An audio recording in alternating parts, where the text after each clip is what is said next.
¿Qué es la cardiopatía congénita en adultos? Bueno, las cardiopatías congénitas del adulto son enfermedades que vienen del nacimiento, de la etapa fetal, Sí. por alteraciones del desarrollo del embrión y que pueden tener diferentes tipos de formas. Una de las más frecuentes, tanto en el niño como en el adulto, es la comunicación interauricular, que como bien se decía en la introducción del programa, es una comunicación que existe anormal entre las dos aurículas, la aurícula derecha y la aurícula izquierda. Quizá para mostrarlo podemos mostrarlo. ¿Lo ilustramos? ¿Lo mostramos? ¿Cómo no? Exactamente. Aquí yo tengo una maqueta del corazón, y en esta maqueta del corazón que está digamos, cortado para verlo por dentro, estos son los ventrículos. Entonces, este es el ventrículo izquierdo, este es el ventrículo derecho, y arriba de ellos está la aurícula derecha y la aurícula izquierda de este lado. Y esta maqueta, la virtud que tiene que además es que abre la aurícula derecha y puede verla por dentro. Entonces, nosotros normalmente en nuestro desarrollo embrionario tenemos un agujerito que se llama el foramen oval, que conecta la aurícula izquierda con la derecha. Y eso en el feto normalmente está abierto. Pero en la etapa del nacimiento, cuando nace el niño, ese foramen oval se cierra por una valvulita, como una especie de puertita que tiene, que en un juego de presiones, que es un poco difícil de explicar en cámaras, pero por un juego de presiones que se genera en el nacimiento, esa válvula se cierra. Eso es lo normal, que no haya comunicación entre la aurícula izquierda y la derecha, porque se cierra esa válvula. En algunas circunstancias, esa válvula es insuficiente, o sea, la válvula no es capaz de tapar ese agujero, y se expresa entonces en la formación de una comunicación interauricular. Aquí en esta maqueta, justamente en esta zona, esto es lo que se llama el septum secundum, que es donde se genera esa valvulita que tapa el orificio, pero que lamentablemente en los pacientes que tienen esta patología, ese septum no queda cerrado. Ese es el mecanismo por el cual se produce esta malformación. Profesor, ante esta cardiopatía congénita vamos a diferenciarla en niños y en adultos. Exacto. En niños, ¿qué pasa? ¿Es un soplo apenas? Sí, en general sí, es un soplo que, más bien que en general no siempre es un soplo. Siempre es un Siempre soplo. es un soplo, que por eso es tan importante que los pediatras ausculten a los niños, lógicamente.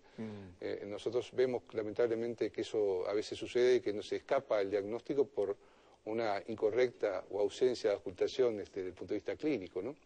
Tiene que surgir, digamos, de esa auscultación clínica ese soplo en el niño, doctor. Y que además, habitualmente, salvo cuando las comunicaciones son extremadamente grandes, habitualmente este tipo de enfermedades son bien toleradas por los niños. ¿Son toleradas? Son bien toleradas.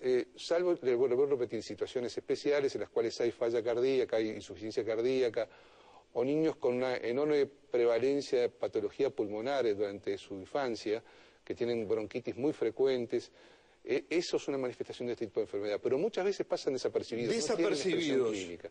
La única forma de detectarlas es a través de la auscultación. ¿Cuándo puede ser peligroso ese soplo, profesor?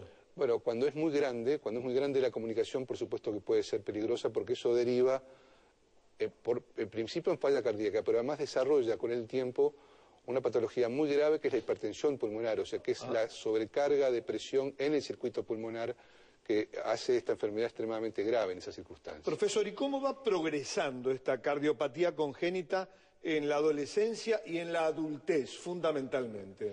Bueno, en la adultez es interesante porque es muy frecuente que cuando llega a la edad adulta, el paciente no tuvo síntomas en su vida.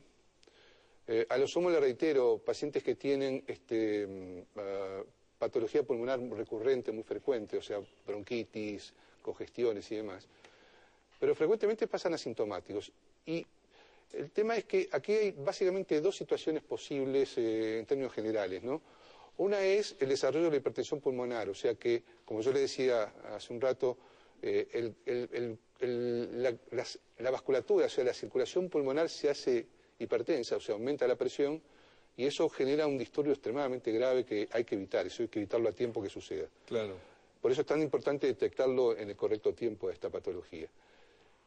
Y lo otro que se ve con cierta frecuencia es que la persona pasó durante mucho tiempo de su vida sin ningún tipo de síntomas, no se detectó por el soplo que estos pacientes tienen esa enfermedad, y un buen día hacen una arritmia, porque una de las cosas que hace esta enfermedad es dilatar la aurícula, las aurículas, y entonces al dilatarles esas aurículas pueden generar arritmias que básicamente son un tipo de trastorno que se llama fibrilación auricular. Que es sí, de la que hemos hablado. Ahí está, es un ritmo totalmente irregular de la aurícula y eso generar los síntomas en ese momento. Esa es una forma de presentación habitual. Muy bien, doctor Daniel Mayo, un placer también recibirte otra vez en Calidad de Vida. Daniel, ¿cuál es la prevalencia de esta patología? Bueno, en los adultos las cardiopatías congénitas, en global, todas ellas, son 3 adultos de cada 1000 tienen enfermedad congénita que se ha mantenido hasta la etapa adulta. La comunicación interauricular en especial, que es el tema que nos entretiene en el día de hoy, es la segunda en frecuencia en presentarse en los adultos. La segunda, es decir, que es realmente muy importante. La primera es la válvula aórtica bicúspide y la segunda es la comunicación interauricular. Se presenta 3 veces más frecuentemente en las mujeres que en los hombres. ¿Y por qué, Daniel? Es una particularidad genética. Es un tema genético. Claro. Y a su vez aparece en la cuarta década, es decir, da síntomas en la cuarta década.